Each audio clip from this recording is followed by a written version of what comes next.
The wall slid open before him, revealing the ultimate truth of the situation.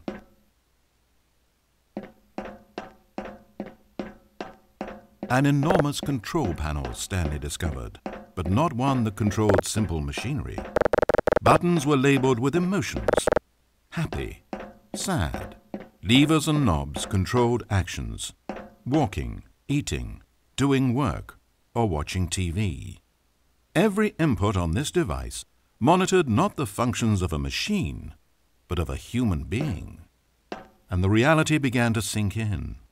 Stanley, like so many other people, reduced to images on a monitor, had been under someone's control, always at the mercy of this machine. Could this have been the only reason employee number 427 was content with his boring job?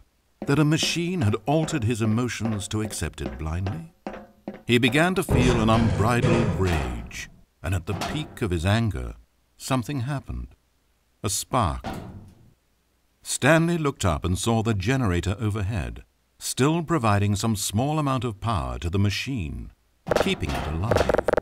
And knowing that this generator was all that kept the controls running, Stanley moved to the ladder in the back of the room and began to climb towards the rafters.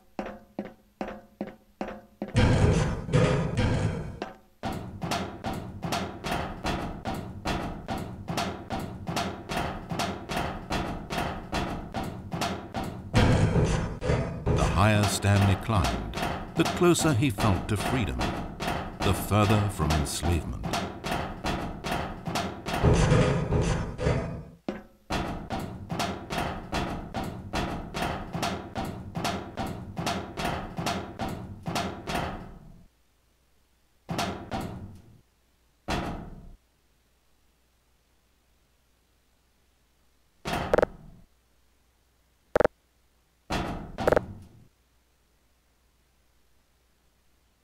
Oh, Stanley, you didn't just activate the controls, did you?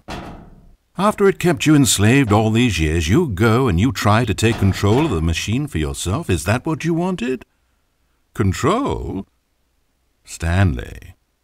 Stanley.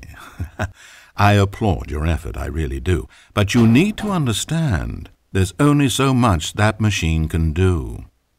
You were meant to let it go, turn the controls off and leave. If you want to throw my story off track, you're going to have to do better than that. I'm afraid you don't have nearly the power you think you have. For example, and I believe you'll find this pertinent, Stanley suddenly realized that he had just initiated the network's emergency detonation system. In the event that this machine is activated without proper DNA identification, nuclear detonators are set to explode, eliminating the entire complex. How long until detonation then? Oh, let's make it say, 2 minutes. Now, this is making things a little more fun, isn't it, Stanley? Go ahead, play with those controls all you like. The real controls are where I'm sitting. Did you really ever believe you held any power? Did you not think I knew what I was doing? When I erased your co-workers and turned off the machine, I was offering you freedom, an escape. I didn't have to do that. I've run this story many times, and I don't always set you free. Sometimes you just sit there, day after day after day, doing your job forever, and then dying alone. But when I actually give you the freedom to control your own actions, it's not enough. I let you go, and you trapped yourself just the same. You just weren't made to handle this sort of responsibility, I'm afraid. But you know what you were made for? Pushing buttons. You get it now? Oh, I'm enjoying this. Tell you what, I'll throw some extra time on the clock just because I'm having so much fun. There we go.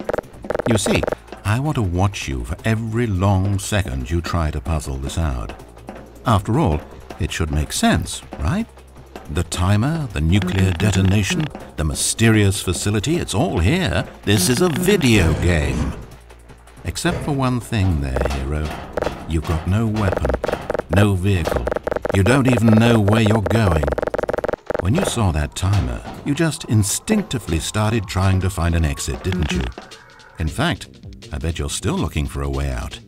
I bet you're clicking on everything in this room, trying to open doors or vents or something and solve the puzzle, as though this game has a solution, as though it can be won. That timer is not a catalyst to keep things moving along. It's just seconds ticking away to your death. This is not a challenge. It's a tragedy. It's the moment when the hero realizes that despite his best efforts, he is powerless to his environment. And then he lets go. He surrenders. And he dies. 30 seconds, Stanley. 30 seconds. Until a boom, and then nothing. No ending to this story, just you dying. I suppose you could have gotten an actual ending if you played along, but that just wouldn't have been your style, would it? Instead, you'll perish knowing that the only choice you made here was to turn on that machine and to start this timer. But you won't be alone, because I'm not going anywhere. I'll be here to watch every second of your inevitable life from the time we fade in until the moment I say, happily ever after.